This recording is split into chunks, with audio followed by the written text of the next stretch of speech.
वय वर्ष 14. इंटरनॅशनल मॅचेसचा अनुभव अर्थातच शून्य.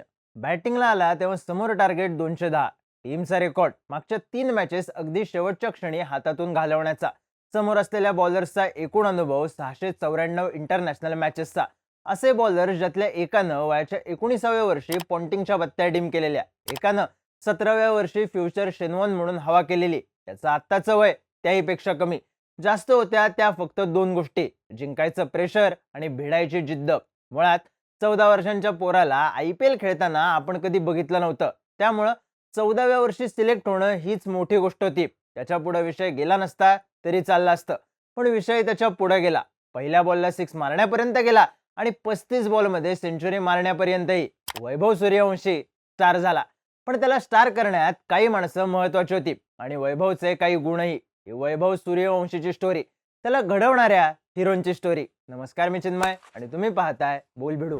2011 साली टीम इंडियानं वन डे वर्ल्ड कप जिंकला. 28 वर्षांनी एक स्वप्न पूर्ण झालं आणि त्याआधी 7 दिवस वैभव सूर्यवंशीचा जन्म झाला. T20 क्रिकेट तेव्हा खऱ्या अर्थानं फॉर्ममध्ये होतं.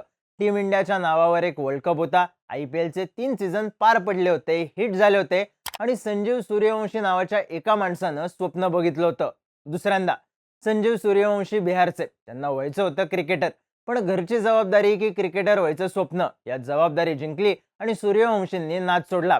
पण मुलाला क्रिकेट शिकवण्यात सूर्यवंशी मागे राहिले नाहीत. घराच्या अंगणात बापले खेळायचे आणि तिथंच संजीव सूर्यवंशींना जाणवलं स्वप्न पूर्ण होऊ शकतं वैभवच्या रूपात.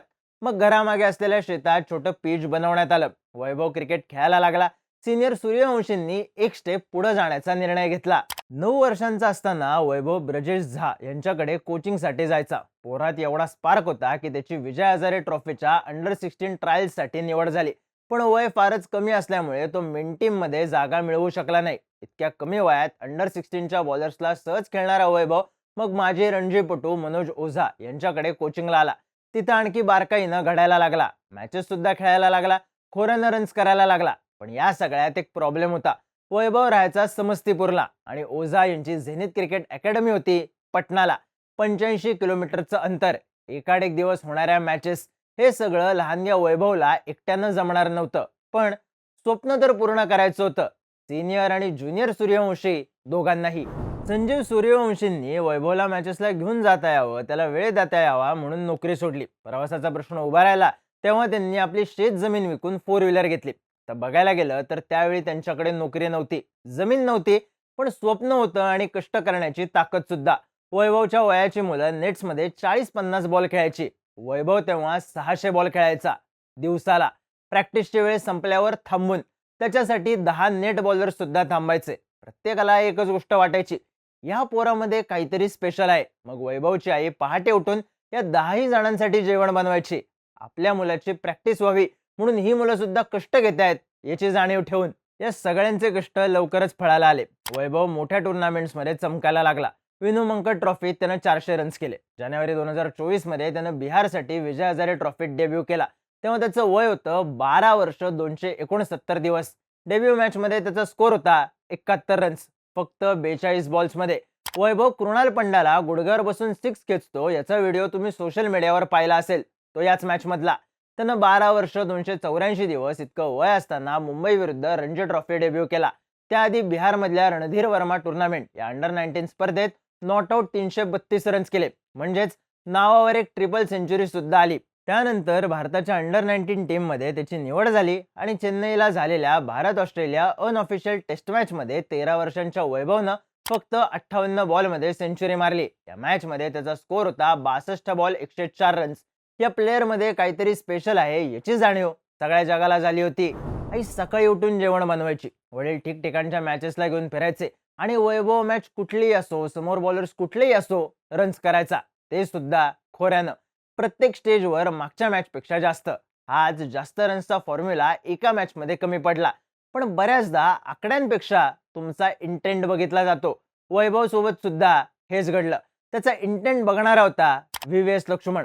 झालं असं की BCCIची under 19 one day challenger tournament होती. तिथं वैभव पद्धतशीर खेळला. तेव्हा त्याचा कोच होता VVS लक्ष्मण. लक्ष्मणनं त्याला इंग्लंड आणि बांगलादेश विरुद्धच्या क्वाड्रँग्युलर सिरीजसाठी सिलेक्ट केलं. वैभव इंडिया B साठी खेळत होता आणि एका मॅचमध्ये तो 36 रन्स करून रनआउट झाला. आऊट झाल्यावर ड्रेसिंग रूम मध्ये आला आणि रडायला लागला. त्याच्या डोळ्यात पाणी बघून त्याला समजावायला गेला व्हीव्हीएस लक्ष्मण. लक्ष्मणनं त्याला एकच गोष्ट सांगितली, इकडे आम्ही रन्स बघत नाही, लॉंग टर्म खेळण्याचे स्किल्स आहेत का हे बघतो. लक्ष्मण नुसता बोलून थांबला नव्हता, त्यानं खरंच वैभवचे स्किल्स ओळखले होते. तेव्हा लक्ष्मणकडे एनसीए मध्ये जबाबदारी होती, तिथे तो प्लेयर्सला घडवत होता. जवळपास 2 वर्ष त्यानं वैभवला गाईड केलं. त्याला घडवण्यासाठी इंटरनॅशनल क्रिकेटचा जो अनुभव लागतो तो लक्ष्मणकडून मिळाला. पण लक्ष्मण सुद्धा एका योग्य संधीची वाट बघत होता. ती संधी फ्युचर घडवणारी होती. ती संधी वैभव सूर्यवंशीला राहुल द्रविडच्या कोचिंगमध्ये घडवण्याची होती. राहुल द्रविड पुन्हा राजस्थान रॉयल्सचा कोच झाला आणि लक्ष्मणनं त्याला वैभवचं नाव सुचवलं. आता 13 वर्षांच्या प्लेअरला कोण IPL मध्ये घेणार, पण द्रविड आहे म्हणल्यावर काहीतरी वेगळं घडणं अपेक्षित होतं. राजस्थान रॉयल्सनं फक्त शिफारशीवर भर दिला नाही, त्यांनी वैभवला नागपूर इथल्या त्यांच्या हाय परफॉर्मन्स सेंटरमध्ये ट्रायल्सला बोलवलं. ट्रायल्स दरम्यान एका मॅचमध्ये एका ओव्हरमध्ये 17 रन्स हवे होते. वैभवनं सलग 3 सिक्स मारून मॅच जिंकवली. त्याचं टॅलेंट सगळ्यात महत्त्वाच्या वेळीही दिसून आलं. मग राजस्थाननं त्याला 1.1 कोटींना टीममध्ये घेतलं. पहिल्या काही मॅचेस तो खेळला नाही, पण शिकत राहिला, इंटरनॅशनल प्लेयर्स सोबत आणि द्रविड सारख्या कोच सोबत सुद्धा. मग टर्निंग पॉइंट ठरला लखनौ विरुद्धची डेब्यू मॅच, जिथं त्यानं पहिल्याच बॉलला शार्दुल ठाकूरला 6 खेचला. त्यानंतर 20 बॉलमध्ये 34 रन्स करून आऊट झाला. पण आपल्यात स्किल आणि डेअरिंग दोन्ही आहे याची जाणीव सगळ्या जगाला करून दिली. आता त्या मॅचला त्यानं सुरुवात 6 न केली, पण नंतर स्लो झाला. त्याच्या पुढच्या मॅचेसमध्ये त्यानं स्कोर केले, पण मोठे स्कोर झाले नाहीत. फक्त सुरुवात चांगली व्हायची, कमी पडत होती वैभवची टेम्परामेंट. प्रत्येक मॅचच्या आधी वैभव त्याचे कोच मनोज ओझा यांच्याशी बोलायचा. 28 एप्रिलच्या मॅच आधीही असंच बोलणं झालं. ओझा यांनी त्याला फुटवर्क बद्दल सांगितलं, काही टिप्स दिल्या. मग वैभवचं उत्तर आलं, सर आज मारूंगा. आता वैभवनं जेव्हा IPL डेब्यू केला त्याआधी आपल्या कोचशी बोलताना त्यानं छक्केवाला बॉल आएगा तो मारूंगा, रुकूंगा नाही असं सांगितलं होतं आणि पहिल्याच बॉलला ते खरं सुद्धा करून दाखवलं. आता तो फक्त एका 6 वर थांबला नाही, थांबला तो सेंचुरी करूनच. या एका इनिंगमध्ये त्याच्या नावावर बरेच रेकॉर्ड जमा झाले. त्यापेक्षा महत्त्वाचं म्हणजे त्यानं स्वतःला सिद्ध केलं. त्याच्या आई वडिलांनी द्रविड आणि लक्ष्मणनं त्याच्यावर दाखवलेला विश्वास सिद्ध केला.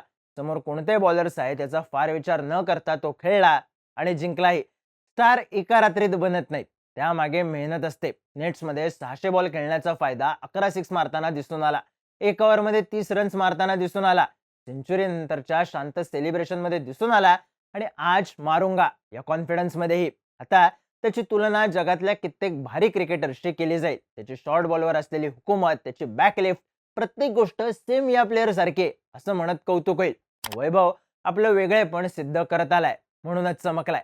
जाता जाता एक योगायोग सांगतो. वयाच्या 16व्या वर्षी सचिन तेंडुलकर चमकला होता, तेव्हा त्यानं अब्दुल कादिरला चोपलं होतं. वयाच्या 14व्या वर्षी वैभव सूर्यवंशी चमकला, तेव्हा त्यानं राशिद खानला चोपलं.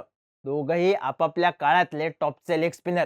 आता सचिन आणि वैभवची तुलना होणार नाही, पण दोघांमध्ये एक गोष्ट कॉमन आहे. त्या दोघांना बॅटिंग करताना पाहिलं की असं वाटतं त्यांचा जन्मच एका गोष्टीसाठी झालाय, बॅटिंग करण्यासाठी.